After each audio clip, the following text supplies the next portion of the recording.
The best, ladies.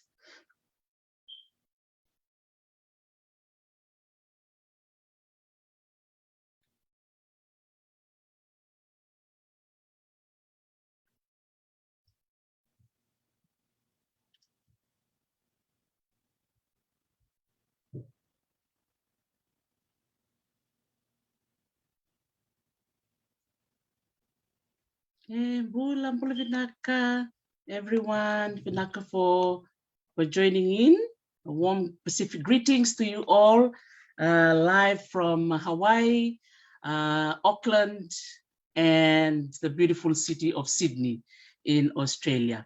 Vinaka Vakalevu for joining in today. Today is a very special day for those of us who work in the museum field. It's the International Museum Day. And it falls on the 18th of May every year. So today is the 18th of May, to those of you on the other side of the dateline. So we want to celebrate it with our friends and our colleagues from Aotearoa and Australia. So as usual, for those of you who follow my page, to kickstart our Talanoa today, we will start with a song. And there is a song that I've chosen from the beautiful islands of Hawaii. And this is sung by Israel Kamaka Wiwo'ole, or is in his nickname. And the song is titled, What a Wonderful World. So I hope that this song will inspire many of us today as we celebrate this very beautiful day. Vinaka Vakalevu, and thank you everyone for joining in. Let me,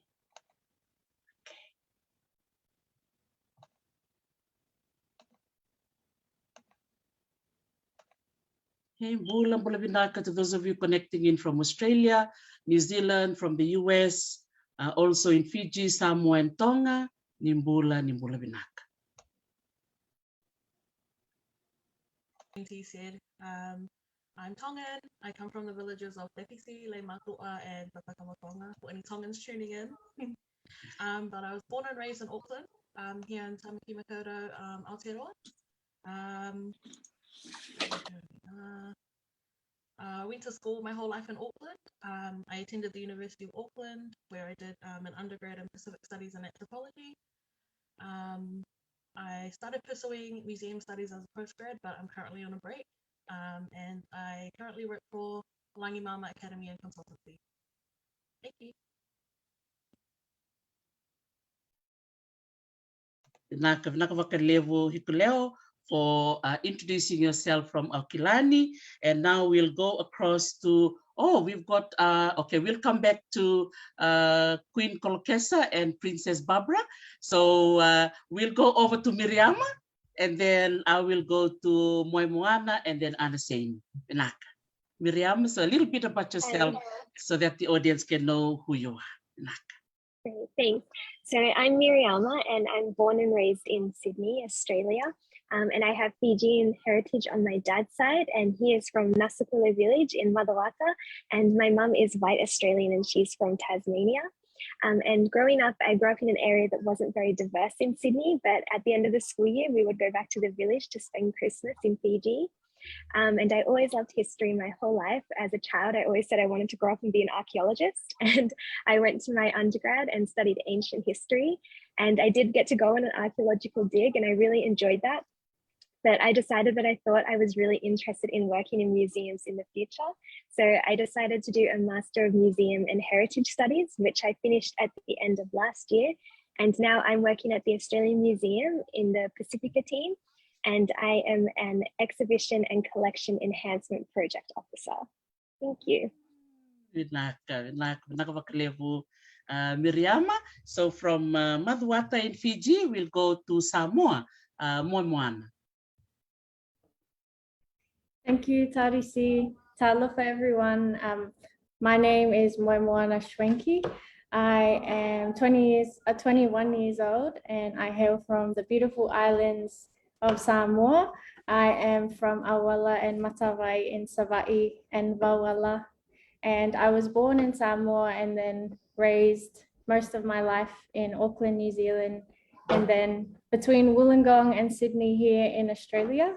I am a Pacific Island dancer and performer, and my work for the last 9 to 8 years has been at my family's Pacific Cultural Centre here in Liverpool, Sydney, and our centre is called Matawai Pacific Cultural Arts, and we teach young ones and also our elders about their culture through the arts, dance, storytelling, and song. And just recently, I began working at the museum. And like you, Tarisi, I had no idea that I was going to be pursuing museums, but I've learned so much in the 3 months. And at university, I am studying a double degree in a Bachelor of Arts in Indigenous Studies and then a Bachelor of Media and Communications in Global Screen Media. And thank you for having me. Wow, okay, Vinaka. So 3 months, yeah, all so far in your role. I'm sure it'll be 3 years and more. Yeah, Moemoana, for your introduction. And now to Anaseini, Malo lelei Anaseini. Malo Obito Tarisi. Malo lelei, my name is Anaseini Ulakai. I was born and raised in Tonga, and I've recently come to Australia in 2019, but because I grew up in a military family, I was mostly raised in the United States, Australia, and Tonga. But despite my many aspirations growing up to become a politician or a lawyer, I had so much passion for our Tongan culture and our heritage. And also, like Miriama, I loved history back in high school. And yeah, I, like Moemoana and Dr. Tarisi, I didn't imagine myself ending up here at the Australian Museum, but so far within the 3 months that has passed, it has been a privilege to be able to work here, especially having to connect with our Tongan objects here at the Australian Museum. Thank you. Oh, I didn't know the international background that you have there, Anaseini. So to those of you who are watching, a couple of weeks ago, I hosted a meeting for our PIMA organization here, and I saw Anaseini in the meeting. And yeah, I found out that she was a student of mine in New Zealand, and so is Melaia. So maybe that's showing my age, yeah? But it's nice to see, our students doing so well in your chosen fields, and I was so looking forward to have this Talanoa session today. We also have Barbara and Kolkesa. Kolkesa, would you like to say Bula to our audience today? And we'll go to Queen Bee. Vinaka. Nisa Bula Vinaka, Dr. Tarisi Bunindilo, Siotofa, everyone. Am I just saying greetings? And Queen Bee, would you like to say Talofa too? Talofa, everyone, and Malo lovely soifua, and my name is Zulma Nave Barbara Makwati Afitu, and I'm part of Langi Mama, and just very excited to be here. Thank you. Yo. Barbara, so for those of you who can see the insignia or logo, Barbara and Kolkesa are part of Langi Mama, which is a business and organization that they formed together with Hikule'o in terms of connecting museums with communities. And what a wonderful way to see our communities engaging with museums. So before it used to be like a one-way traffic, but now it's the community and the museum talking to each other. And having organizations like Langi Mama becomes a bridge, that brings people together. Melissa, would we hear your beautiful Fijian voice? And your beautiful face. Bula Vinaka, Malo and lelei, Talofa, Melissa Malu, also tuning in from Gadigal Land here in Sydney, Australia. So Melissa. Yeah, so for those of you who just joined us, this is a very special session to commemorate the International Museum Day 2022. Every year on the 18th of May, we celebrate it all over the world. So today is the 18th of May on the other side of the date line, and those of us in the US and Europe will be celebrating ours tomorrow. So today I decided to invite these ladies to come on board and just share their story with us in a very brief way, but in a Talanoa fashion. Where our families are logging in, so there's families coming in. I think they still have some relatives there, Miriama from Nesekula, who is just joining in. Yes, you may be related to Miriama, and also Melissa is from Fiji too, just so you all know. Vinaka Wakaleu for joining in. So now in terms of museum experiences, so some of you, you've covered a little bit about your schooling, and then also in terms of career aspirations. So we'll start back with you, Melaia. When you were going to school, what was like your dream job? What were you thinking about when you were going to school in Auckland? When I first started Auckland University, I was enrolled in a conjoint, law and arts. So this is completely not like what I decided to do. I sort of fell into the museum. I tried my hardest because, as you can see, my sister's also in the sector. I tried my hardest to sort of stay away. I was like, oh no, I want to do something else. One of our siblings needs to do something else in a different sector. And it's like the harder I pushed away, the more it pulled me in. And then, as you know, I ended up at Tamaki Paengahira Auckland Museum, and then now with Langi Mama. So yeah, just sort of fell into it. Yeah, that's wonderful. It's nice to see that, like as you said, the more you pull out, the more you're getting pulled in. And maybe there's a calling for you, in this sector, particularly with the choices of studies you have chosen at the university. And of course, with your sister here as a role model. What a wonderful way now that you're using your skills and knowledge in the sector. Vinaka Melaia.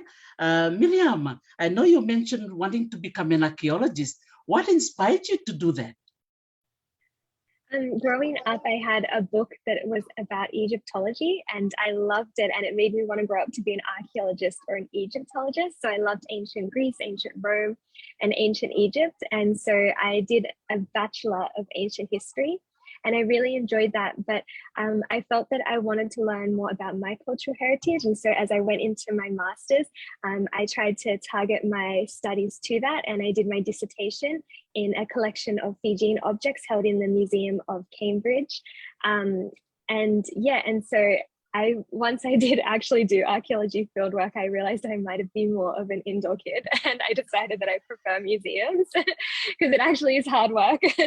And then I've always wanted to work in history, so I feel very fortunate to have my current job. And while I was studying, I worked as an archivist, and I also worked as a curriculum program deliverer at a Sydney Living Museum. So that was presenting the educational programs to kids, and I really enjoyed that as well. Wow. See, just by hearing Melaia and Miriama's story, for those of you who are listening in, you can see that there's so many options of work in this sector. So some people might be thinking just a one work for everybody, but you can see that there's a variety here. So that's wonderful. Vinaka Wakalevu, Miriama, and Melaia for sharing that. Anaseini, what about you? What was your dream job when you were going to school? Thank you, Dr. Tarisi. As you mentioned, I started at the University of Auckland, and I started with a Bachelor in International Relations and History, and also doing law as well. But my aspiration was to become a diplomat for the Kingdom of Tonga, and maybe a lawyer on the other hand. But even becoming a diplomat, I just wanted to have a legal background. So that's why I would always come back to law. But anyways, because my other major in my bachelor's was history, that's why I ended up in one of Tarisi's classes at the University of Auckland. And I was just thinking, oh, I'll just try this because I love history and I love Pacific history. And so I'll give it a try. And then I gave it a try, and what do you know? The mark that I had from that particular class was way better than the mark that I had from what I aspired to pursue.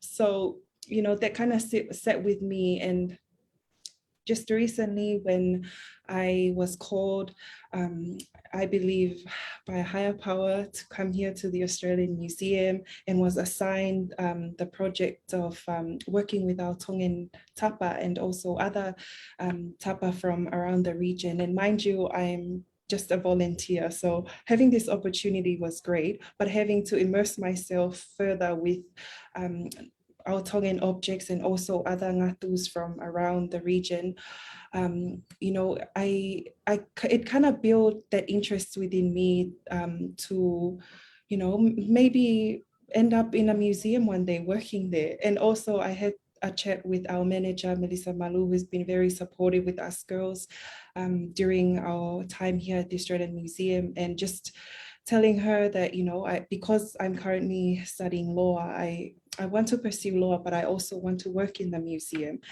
And to my surprise, our manager for the First Nations has a legal background, and she's here at the museum as the First Nations manager.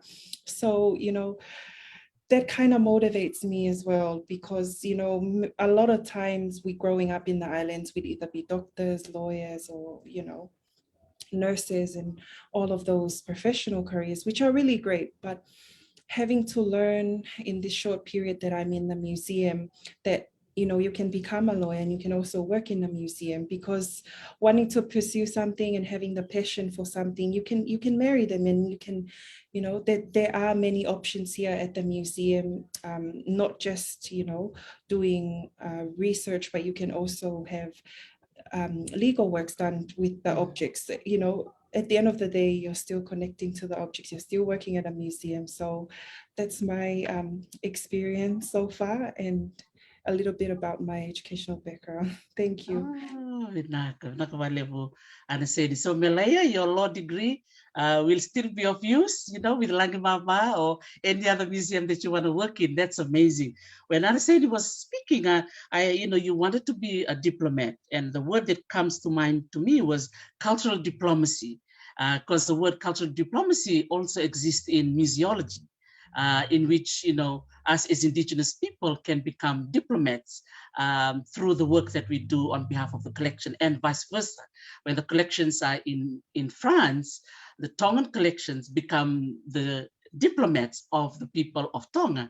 So it's really kind of interesting to see, yeah, that wherever we are, the objects can become, you know, the part of the cultural diplomacy, so as us as humans as well. So Vinaka Wakalevu. And I also heard you mention the word volunteer. So that's another point I want to mention, ladies and gentlemen, those of you who are listening in, that you can become a volunteer, yeah, at the museum. So being a volunteer, you can give your time. Maybe you won't be paid for about a couple of weeks or a couple of months. But I always tell my friends, when you become a volunteer, you've got one foot in the building. Yeah. And so when a job comes up, they will call you. They will tell you, hey, Tracy, there's a job coming up. Would you like to apply? Hell yeah, go for it. Yeah. So that's just one thing I wanted to promote, that you can become a volunteer, and then you can, you know, opportunities will come up as well. Vinaka Wakalevu Anaseini for highlighting those key points. Moemoana, welcome back. It's interesting, Moemoana, you mentioned about Matavai and the amazing work that mom and dad and the whole family are doing in Australia, and also the amazing concert that just happened recently. So do you look at the museum as sort of like your place? Do you feel kind of like that is home for you as well, given that you've got the cultural arts on one side, performing arts, and also the collections? Yes, it definitely has felt like home. Definitely the collections room, when you're surrounded by all of these treasures from the Pacific, and it's kind of like looking right into the past, like walking into the room. I've always had a big love for our Pacific culture and our art forms. as a child and now growing up, and that's the reason why I wanted to do Indigenous studies, to learn about our culture a little bit, to find the similarities and differences between our histories, but as well as our deep connection to the land and to the environment. But definitely the museum has felt like a home, and it's taught me a lot that I haven't learned here at the Cultural Centre. A big quote that I always live by is, we need to sometimes look to the past in order to live out in the present and help us navigate our future. And the treasures and how intelligent they were, how they were scientists and navigators and all of these different things. And then it encourages me to know that I'm also capable of all of those things that they also achieved. Wow, yes, Vinaka Moemoana, for mentioning that, the importance of looking back to the past. Sometimes, I remember when I was working in the museum, sometimes my family, they were confused why I was working in the museum. For one whole year, they didn't know what job I was doing. And I overhear my family, my parents were asking, my cousins asking them, so what's Teresa doing at the museum? They had no clue. Nobody even wanted to ask me until they saw an article of mine in the newspaper. And then they said, oh, that's what she's doing.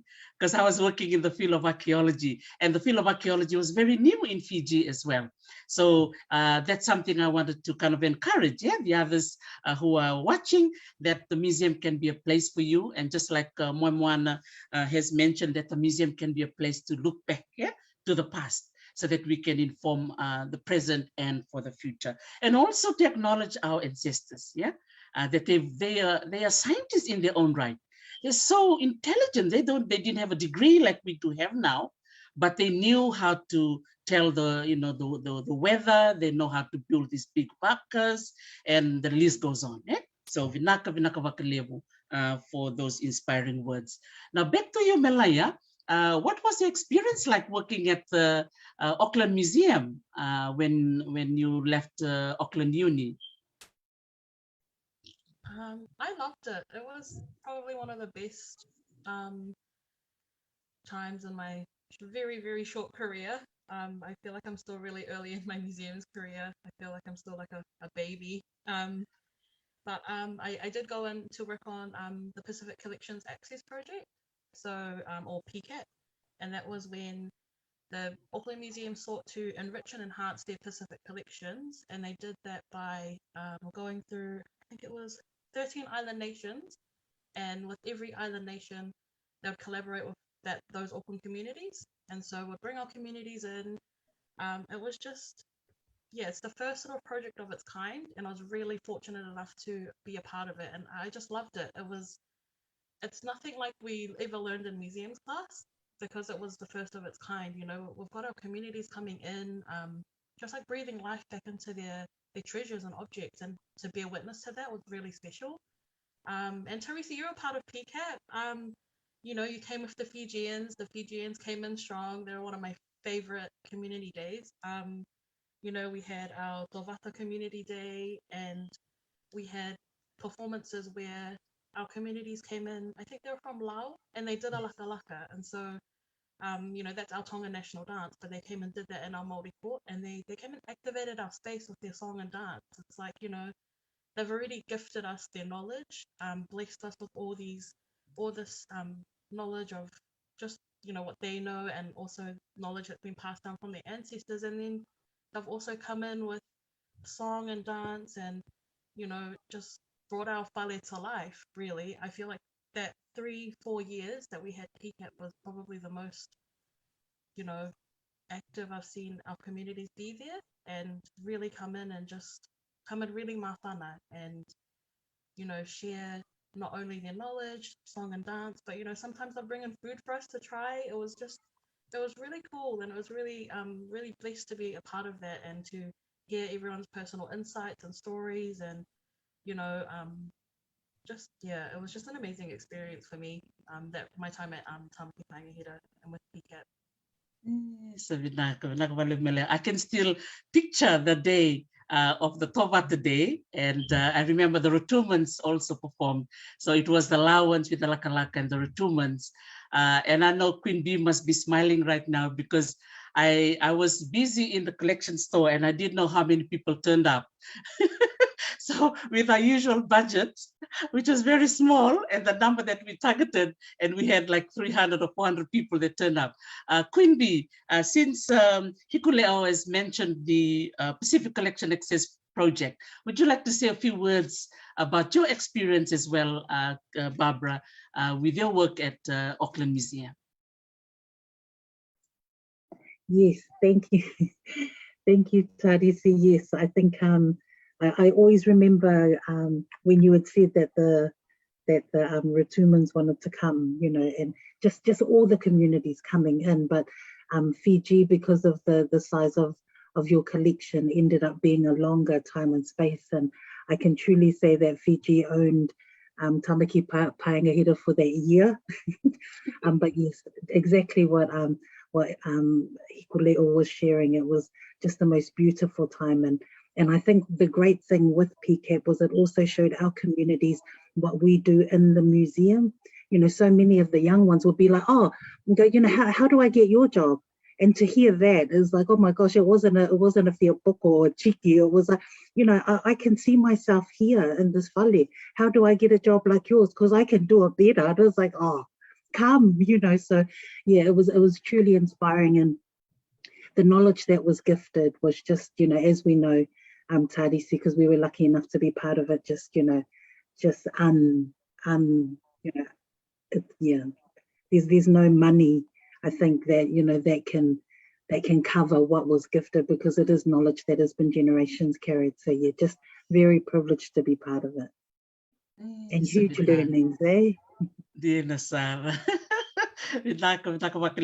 now I'm here in Hawaii, I always talk about the PCAP project. It's always like one of the projects that I use as my point of reference to highlight the importance of museums and to work with communities. So it has to be the genuine connection, yeah, the genuine relationship that needs to be built.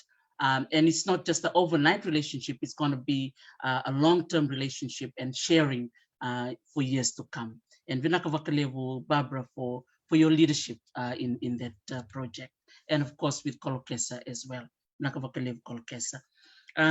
So now to Miriama, in terms of looking at any particular project at the Australian Museum or your experience so far, what has been like the highlight of your work so far? And then I'll go to Moemoana and to Anaseini. Thank you. So far, the highlight has been working on the development of the Pacifica Gallery, which will be opening in September next year. And so we're working with a collective of 8 members for the curatorial, who are Pacific Islander academics, artists, community leaders, and members. And we're also working with Langi Mama to help us with that, and being able to put all the theory that I've learned in my master's to use in a project that I feel so passionately about is amazing. And it's been really inspiring to get to meet and hear from so many amazing people, and to see the vision come together for the Pacifica Gallery. So that's definitely been the highlight, and I'm still enjoying it. Wow, Miriama, for that. So it's watch this space. So that's something to look forward to in 2023, that there will be a new exhibition at the Australian Museum in Sydney. So Bula Vinaka to all our Sydney siders. Those of you connecting in, we always have a lot of viewers from Sydney or from Australia as a whole. We will keep you all posted when the exhibition is going to be open in the new year, 2023. Moemoana, what has been the highlight so far for you? One of my highlights has been all the preparation and planning and interviewing for our Moana tour series. Anaseini, Miriama, and myself had the honor of interviewing some of our greats in the Pacific and our female leaders. Some included Melissa, who is our manager, Waskam Imelda Davis, Dr. Katerina Te Aiwa, Her Royal Highness Princess Angelica, and Honourable Prime Minister of Samoa. They were a few of the women that we featured in this Moana tour series. We just really wanted to mark International Women's Day and then carry it through that month of March. And from that, we really learned about all these different parts of the Pacific and all of the treasures that come from each of those islands. And then another highlight has definitely been planning for our Youth Reconnection program, which has already begun, but we're hosting a pretty big workshop on Friday with 90 students at one of the high schools here in Sydney. So we're excited for that, to connect with some of our young people and teach them about the artifacts, and then learn more about who they are and what they're passionate about. Vinaka whakalipsara Moemoana. Oh, that's wonderful. To kind of celebrate the International Women's Day, highlighting the role of women. And now we are coming into the International Museum Day. So it's really nice to have these celebratory days, but also at the same time connecting with our own members of the community. So congratulations there, Moemoana, for the Moana Toa series, as well as the Youth Reconnection project. That's going to be exciting. Particularly, I heard that Thelma is back in the scene, so that'll be exciting because she has been, working in that space as well. So all the very best for that. Now over to you, Anaseini. What has been your highlight of working in the Australian Museum? Thank you, Dr. Tarisi. I think when I started with Moe in February, the highlight there was the Moana Toa series, and I'd like to thank Moe for, all the hard work. Although I only did one interview, but having to share this with Moana and Miriama, it also motivated us three and also inspired us three, having to learn from these amazing women.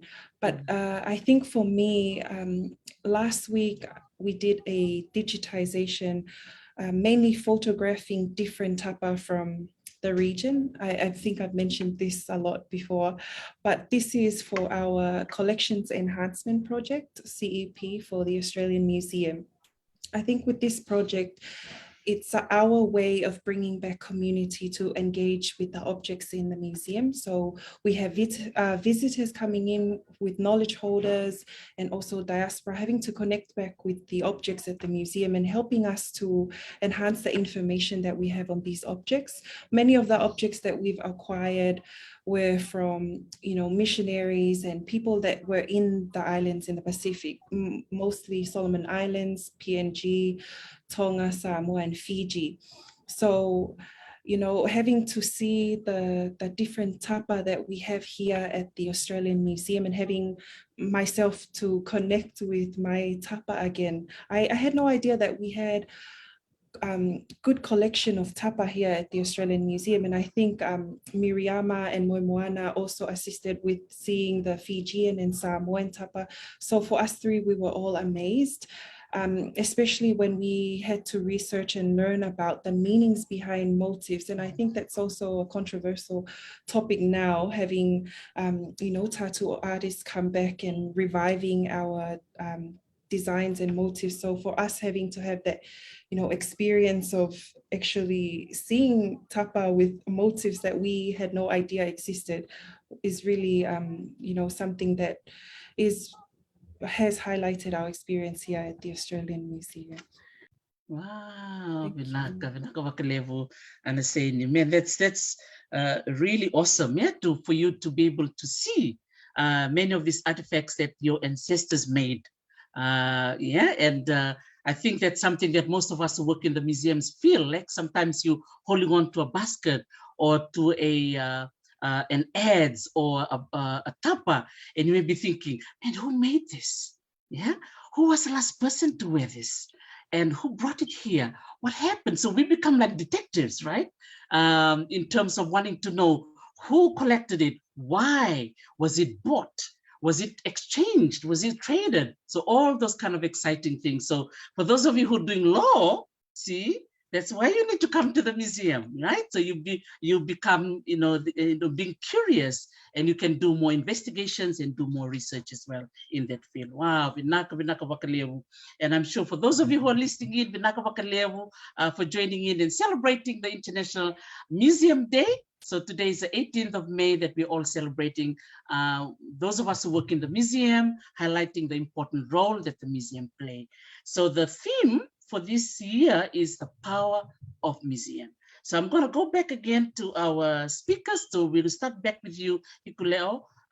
What was something that came into your mind when you saw the word, the power of museums?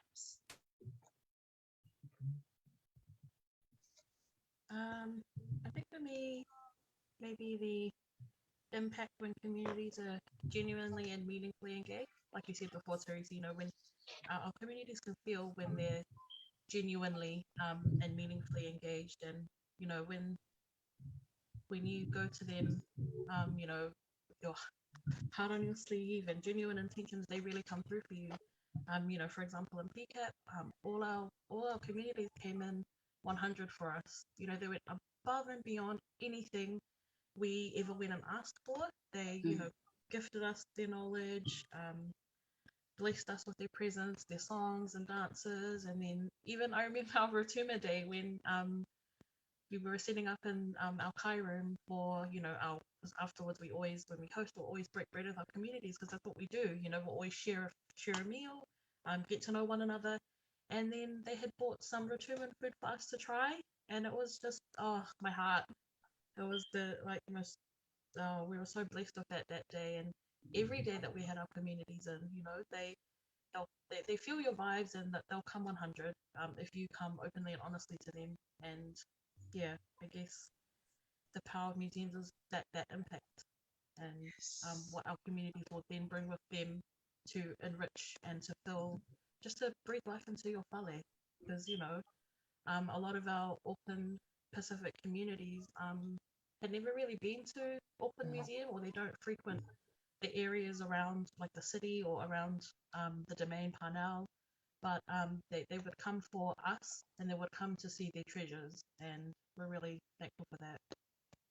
Yeah, thank you so much, Hikule'o, for sharing that. Yes, I still remember that day very well. It was a cold winter morning, and I can see Barbara nodding her head now because I remembered I looked down into the foyer of the pickup of the museum, and I saw pots and baskets of food. And in my mind, I'm thinking, what is this food for?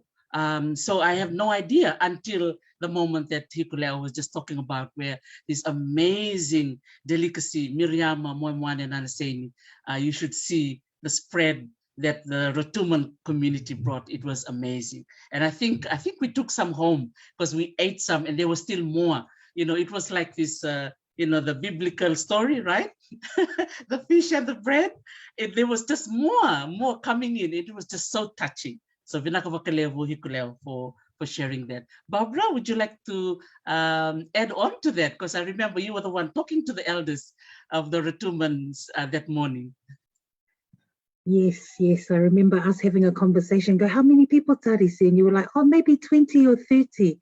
And then when 100, I think were at the front door, before the doors were even open. And I always remember the two elders that when I arrived at 8 o'clock and I said to them, come in, because it was freezing that morning. And, you know, to come into the staff room and have a cup of tea with us. And they said, no, we're waiting for the rest. We're coming together, you know. But yes, it was a beautiful day. And I think just really, really, you know, the success of PCAP was absolutely because the communities took full ownership. And so that shift around them saying, this is our museum, these are our ancestors, these are our mesina, you know, it was like, oh, okay, then bring your bag and take it home. Only joking.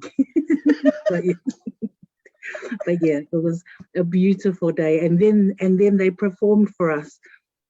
And I remember the MC that day because I thought I was going to go get the mic, but he was inviting everyone for them to come back next Saturday. So yes, it was amazing. So yes, thank you. Yes, Vinaka Vakalevu. And it's just so wonderful that you mentioned about the Rotumans, that now they have a radio station in the Rotuman language, radio program, and they also have the Rotuman language taught through the Pacifica Education Center, but now they've got a new name. They've rebranded. So Vinaka Vakalevu again to Fesaitu Solomone for championing the language component for our Rotuma people. Miriama, what comes to your mind when you heard the theme for this year, the power of museums? I think the power of museums, when museums are really willing to open their doors, gives people a chance and a platform to represent themselves and reconnect with their cultural belongings and their heritage. But that only comes from really meaningful community engagement, like we saw in PCAP. And thank you for sharing all those wonderful stories as such great examples of that, and the way museums can foster and support communities and bring them together. And I also think that the power of museums is being a place where people can learn and inspire curiosity. Vinaka Wakalevu, Miriam, man, some beautiful words of encouragement coming through. That's wonderful. Vinaka Wakalevu, definitely, community engagement. And I like what you said there, opening the doors for them to connect with their treasures. Vinaka Wakalevu, Miriama. Moemoana. For myself, definitely before starting working at the museum, I knew that museums, especially in the Western parts of the world, had a dark colonial history. But I definitely can see that the power of museums lies in the potential to repair our communities, unite and share and connect the artifacts that we hold. They have the potential to tell us our history and explain our culture in tangible and intangible ways. Like for instance, we'd see the different kinds of weaves amongst the different islands, and then the weave is the tangible, but the intangible is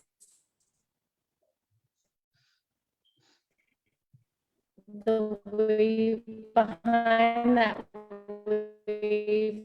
The creator would have been patient and dedicated and poured their loves or our carved weapons. It shows that we can learn a lot from what we have at the museum. They are also like our portal into the past. And we know that Pacific people didn't record their history in textbooks, but we told our history orally, and then we created art. And these are living reminders of that our ancestors created and connect with our communities if they're willing to do so. And I know that now the Australian Museum, for instance, is growing in its team First Nations and Pacifica. So there's definitely a lot of potential to engage our community now. Vinaka Wakalevu. That is so true, that the museum, of course, as you said, museums has that colonial history or colonial definition that is connected to it. But I like what you said, that we can use those places for reflection. And also it's a place of healing, can repair a lot of things, because all of us have gone through hurt in the past, politically speaking. All of us, in the Pacific.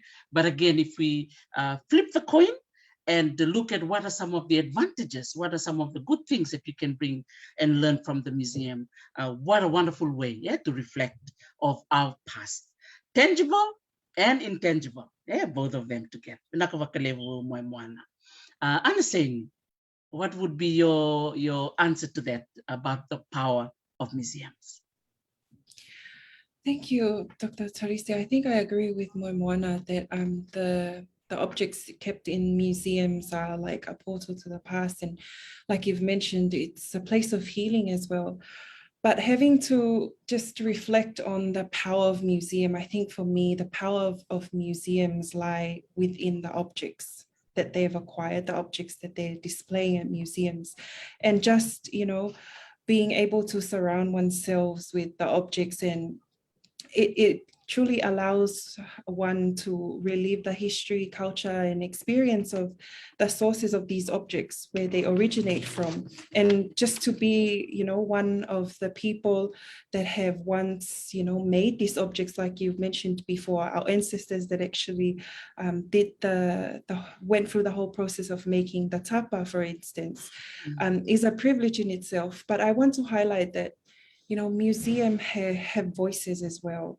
So with the objects that they have, like in my experience with the Ao Pacifica collections, you may come across objects that we hardly make these days. So in that sense, the museum is speaking to us young people that we need to, we need to preserve the traditions and the culture, especially the practices that make these objects. And one of our Moana tour members were Her Royal Highness, and she visited the Australian Museum, Princess Angelica Tuaho, and she highlighted an important aspect during her Moana tour interview, the urge for young people to learn the traditional practices of making this basket that we have a huge collection at the Australian Museum. So, yes, museums have power within the objects that they keep, but also museums are speaking to us in that power that they're giving to, go back to our communities.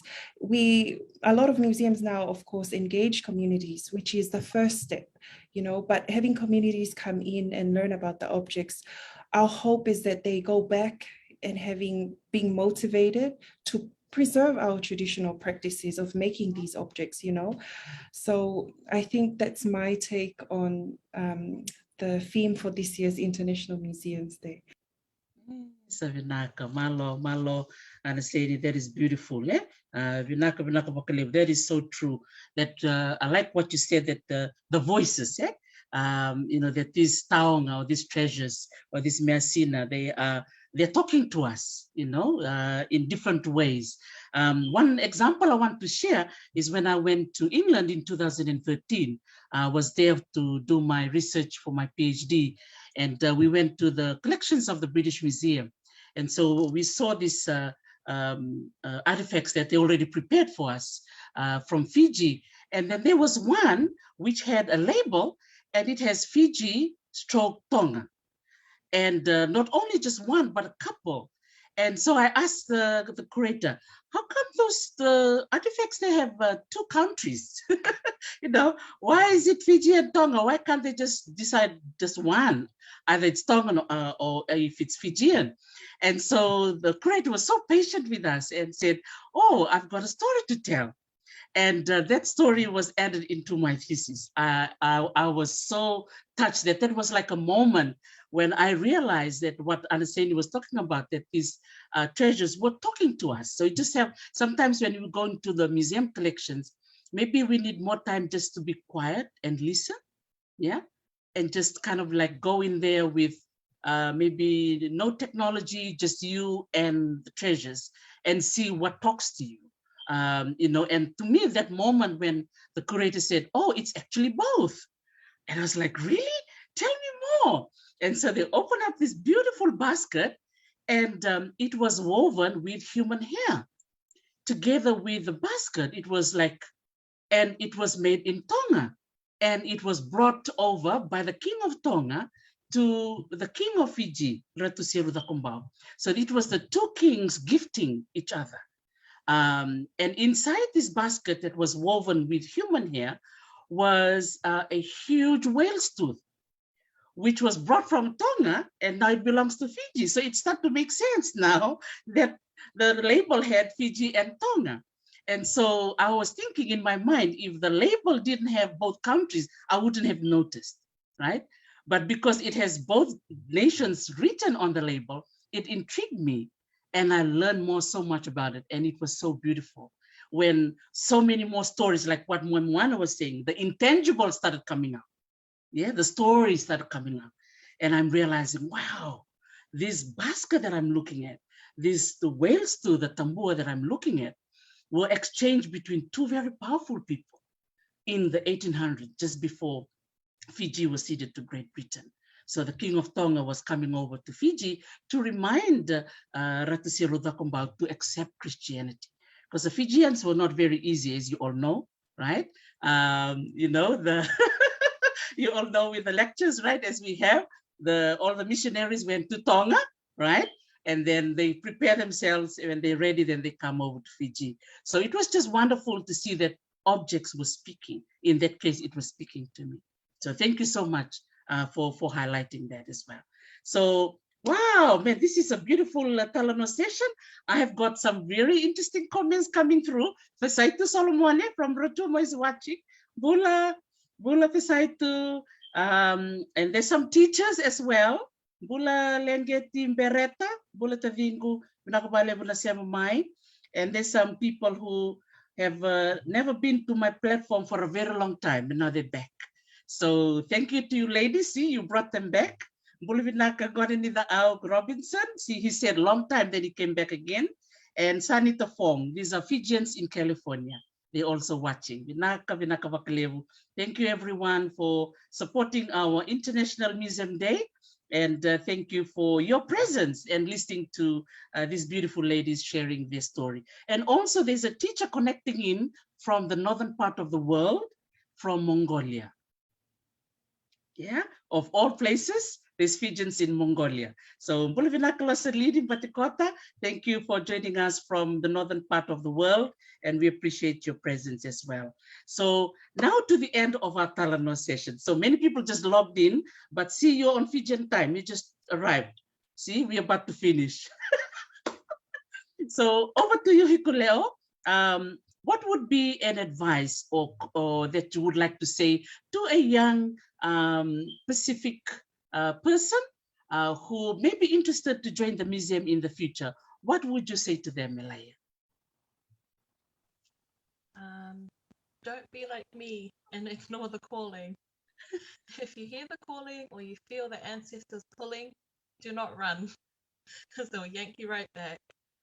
But also, yeah, if you're wanting to come into the museums as a career, I really highly recommend it. We need more Moana Shwenki peoples in our institutions, to host our people, to welcome them in, to bring them in, to engage meaningfully with them. And you know, working in the GLAM sector, like galleries, libraries, archives, museums, isn't just, you know, like a clear-cut job. It's not just, you know, like a curator, you know, an artist or anything like that. You can, if you've got other interests, like Anaseini said, you can marry them into our sector. It's not, yeah, the jobs aren't real clear-cut. You can have a law degree and work at the museum. You can, I don't know, have a sports degree and come and work at the museum or work in the sector. But yeah, if you're feeling the pull and the calling, please follow it, go with it, and yeah, you never know where you'll end up in the sector, but I guarantee you it'll be a very fun ride, and you'll have a lot of learning, and it'll be a very enriching for your mind, heart, and soul, and yeah, you'll love it. So Vinaka Vakalevu, Hikule'o, and I know you are living testimony to that, that you didn't, even though you wanted to run away from the calling, but you ended up right in the middle of it now. So Vinaka Vakalevu, Hikule'o, for the work you do for Lani-Mama, and I know you have a lot of potential in this field. So Malo, Vinaka Vakalevu, for sharing that. Over to you, Anaseini. What would you like to say to a young person who may approach you and say, I want to be like you? Thank you. I'd just like to build on what my sister Hikule'o has just mentioned. It doesn't matter what background of study you have, but if you have the passion to work with your cultural heritage, your objects, or just be in a museum, you know, it doesn't hurt to try, to knock on the door. And coming from a volunteer herself, I would encourage everyone, you know, a lot of people these days, especially young people, and this is speaking from experience and knowing my peers, we often go for the jobs that pay us, you know, but these days it's really hard to find passion. So my advice would be, find out what your passion is, find out what you really want to do. If you really want to work in museums, come along. You may start as a volunteer like myself, but it doesn't hurt. You know, the exposure that you get, the experience, the friendships that you'll establish, the networks that you have, like myself, I now have networks with Lani-Mama and Hikule'o in particular, and also just having my amazing team here, Miriama and Moemoana, that's a network in itself. So you know, the encouragement is to just give it a try. If you want to work in a museum, just knock on the door, get your feet inside the door and just, you know, discover yourself. Because for me, it has been truly a learning experience, an eye-opening one. So I can imagine that it will be the same for you, or maybe better than my experience. So that's all I'd like to share. Thank you, Tarisi. Yes, Anaseini. Yeah, interesting you mentioned, you know, the being a volunteer, because I remembered, I'm not sure, Melaia or Anaseini, if you remember, I think there was a Tongan girl in one of our classes at University of Auckland, Malia. Was it Malia? I think that's a name that stick to my mind. And I remember in one of my class, I said, if anyone wants to volunteer at the Auckland Museum, go on the website. So I was really pushing hard for students to volunteer. And lo and behold, she did. She actually went online and paid her $20 membership fee, and she became a volunteer. And I didn't know until a few weeks down the line, I was standing in front of the file at the Pacific Studies, and she saw me. I remember that day very well. She threw her bag on the ground and she just ran to me and gave me a hug. And I was like, are you okay?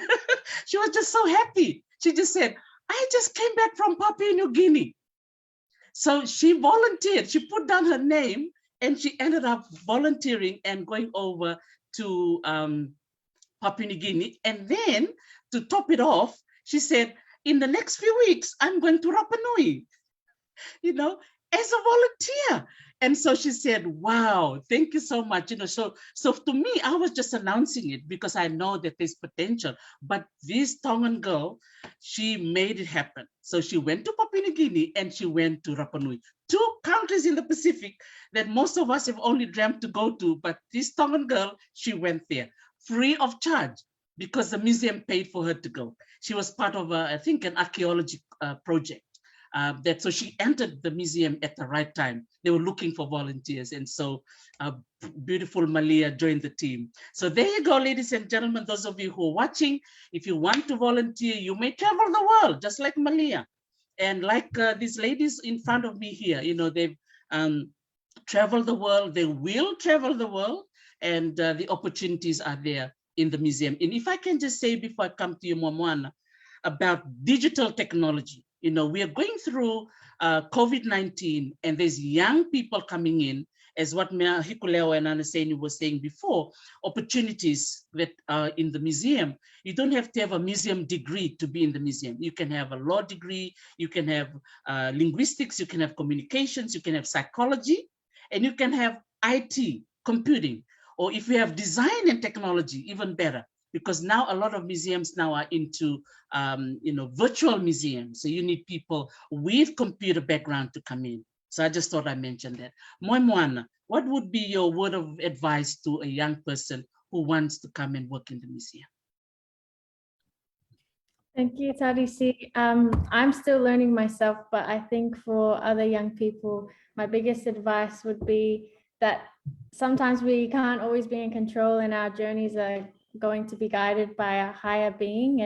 And like Hikule'o was saying, when the ancestors call, you just follow your calling. And then like Anaseini was saying, find your passion and what you're passionate about, and then find ways to action your passions.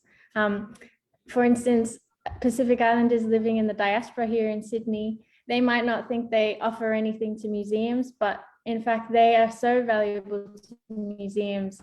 The artifacts that are in the collections room, learning about how they apply to today and how we exchange them, how we gift them, how we use them and honor them. The knowledge that we have that we might not always value is in fact valuable to institutions like the museum, and they want to hear from our young people. And then like you, Dr. Tarisi, like how you were saying, there's so many different avenues in this sector of museums. You can be passionate about climate change and then use advocacy through the museum. You can be really good at technology and have a role at the museum. There's like endless possibilities. It's just opening yourself up, knowing that you won't be in control, but there's so many things that we can do, because there is a lot of work to do to make our world a better place. And you might think that here in your corner in the museum might not make a big change, but in fact it is, because we have community all around us and we just have to do our part in the experience. And that's what my advice would be. Vinaka Vakaleu. See, that's another line you mentioned, action your passion. Yeah, so Anaseini is saying, find your passion, and now you have to put action to it. So Vinaka Vakaleu, Moemoana. There's room for everybody. So for the young people who are listening in, some of you may have just graduated from uni and looking for a job. You can volunteer. Yeah, while you're waiting for your real job to come up in the future, go to your nearest museum, go online, go on the volunteer tab. Just did what Malia did. She paid the $20 and off she went, right? So that is just an example I will never forget, that, you know, a student would have that experience while she was still studying. So Vinaka Vakaleu, Moemoana. And now to you, Miriama, what would you say to a young girl or a young boy who may want to come and work in the museum? Thank you. Well, I have to agree with everything everyone else said, that you're sorely needed in the museum, and we would love for more young people to come and work in museums. And I definitely spent my time, I paid my dues with volunteering and internships, and it's helped me learn practical skills, and I could put it on my resume. And I would mention too that don't get discouraged if maybe you apply for a job and it doesn't work out. I definitely had rejections before I came into my first role, but you only need to get that one job and then you're in the door. And it's just it's really enjoyable working in museums. One of the things that I've most enjoyed is the human connections that you make with other people. It's what life is all about, and that's something I've found so amazing so far in this role, getting to meet so many people. So I think sometimes people can think of the glam sector and it's like you're away in a dark room in a storeroom and you're not, it might not seem that exciting, but really it's actually very vibrant, and you get a chance to meet so many different people and learn so many things. Vinaka Vakaleu, Miriama. Yes, definitely. Yeah, there's lots of exciting things in the museum. Yeah, sometimes people say, "Oh, is it boring to work there?" I've had so many people ask me lots of different things. Some people say, "Oh, do the tevolo follow you at night?" I said, "No, there's no tevolo." Yeah. No tevolo there. You know, if you think that there's a tevolo, you might be the tevolo itself. So there's none. There's so much more fun things to do and learn in the museum. Yeah, so our ancestors have gifted all of these things to us. They are gifts. That's how I look at it. You know, they've been given by our ancestors. And those of us who are in the museum sector, we are the chosen ones. That's how I see it. You know, with so many people that are out there, then they chose Hikule'o, Anaseini, Miriama, and Moemoana to come in and look after, you know, these treasures or this measina. So congratulations, ladies, for, you know, having this couple of months of working in the museum, and for Melaia Hikule'o for doing such a wonderful job with Langi Mama. It's just wonderful to see a lot of young people choosing the museum as their place of career or their work. So for those of you who are watching, look at us. We look so happy working in the museum. So if you want to be happy too, join us. Yeah. And so Vinaka Vakaleu. So maybe I'll pass it over to Queen B. Barbara, if you'd like to say a final word to our listeners, you're most welcome to do that. And to Kolokesa, and then we'll ask Melissa Malu to conclude our session. Vinaka, Barbara. Thank you, everyone. That was just amazing, and you know, even just going back to what you were talking about with power. I think one of the things that we were finding, a few years ago, and probably still the power imbalance of these institutions. But I can truly say, with the amazing woman, the young woman, wahine toa that are actually part of this panel today. This is the shift, and they will be leading the shift, and I just feel so happy and so proud, and just can't wait to support them in whatever way that we can. So yes, just thank you, Vinaka Vakaleu, and thank you for this amazing platform, Tarisi. Vinaka Vakaleu, Barbara, for all that you've done over the years, and for always welcoming us at the Auckland Museum with all the beautiful kai, the food that you always have prepared for us. and just making us feel welcome. Vinaka Vakale for all that you do. Kolokesa, would you like to say a few words? Mrs. Tuai? Sioto'ofa, and if I may, make a confession, we kind of tapped onto here. Greetings to everyone on this panel, and also to everyone listening. In our sort of, ways of like, oh, we're gonna get on and go support our young ones, not realizing we could have gone on the other link, but we've come on this one. So sincere apologies, but just want to say thank you. I think to the young ones, that's what just listening to Anaseini, Moemoana, Hikule'o and Miriama, gives us hope that this sector is in good hands because of just the insights that each and every one of you have shared.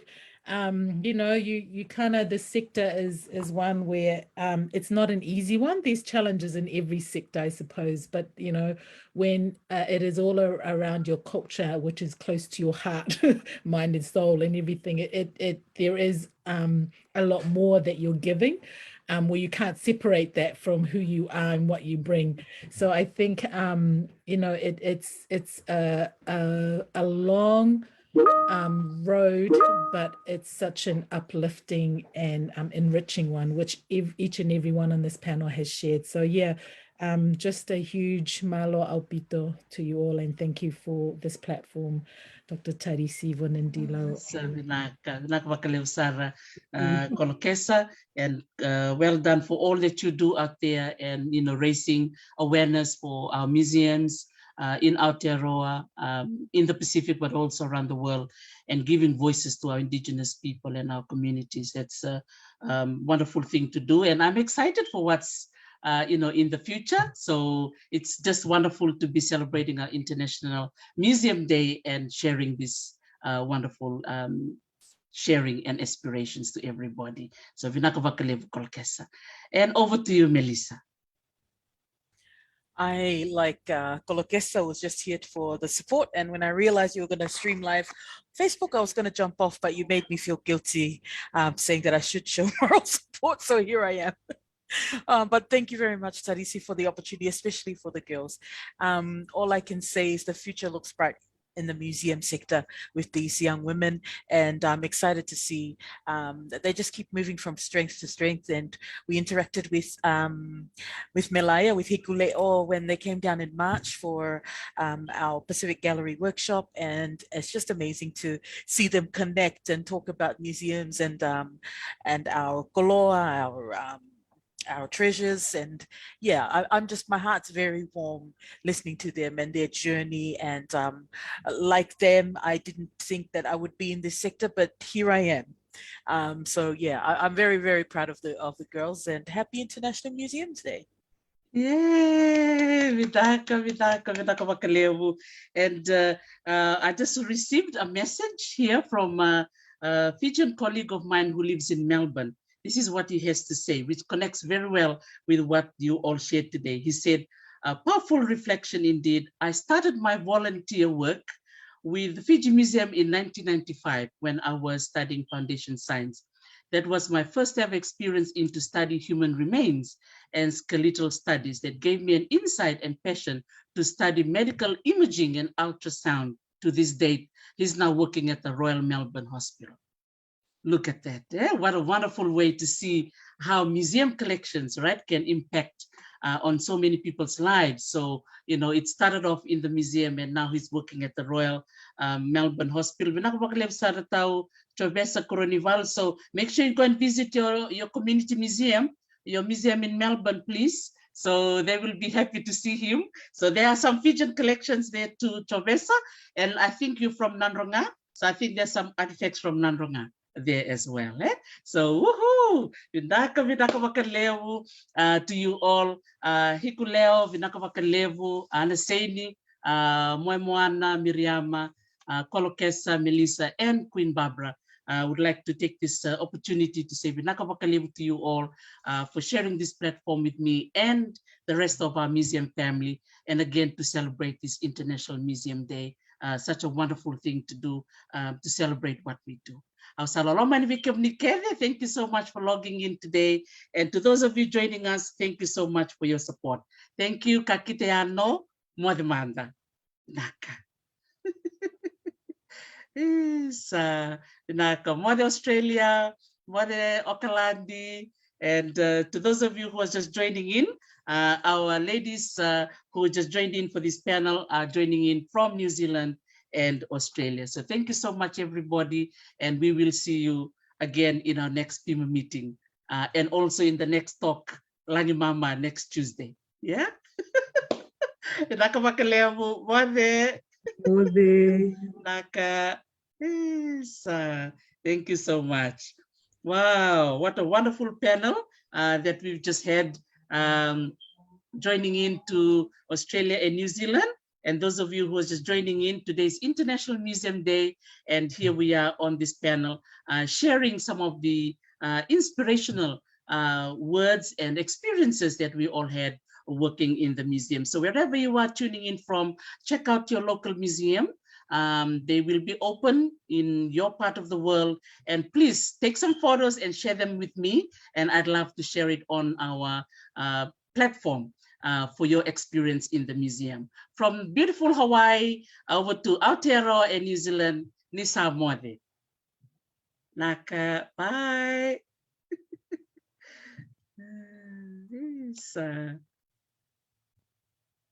Thank you so much. For everybody for joining in. Chovesa, I hope you don't mind reading your experience at the Fiji Museum. What an inspirational experience that you had at the Fiji Museum. So I'm sure the staff of the Fiji Museum will be so happy to know that you're now working at the Royal Melbourne Hospital. Vinakavaleu sa tao na siyama chukumai Jim Tikina, vinakavaleu na siyama mai Vitorina da Bulala, Makarite Wong, nakavaleu sa na siyama mai Romeo Roctongalevu, nakavaleu tako na siyama mai Andaku Celestino, Balita Sere, and Naitawe Celesterevi. So Loloma sarten vikim nito do kasara, and hope to see you in the next half an hour, where we will be traveling over to Christchurch, talking to one of our Fijian authors who will be joining us from Christchurch, Serima Songia Simpson Munimbola. Nakvale Sarna Sema Meniku, and happy International Museum Day. Naka.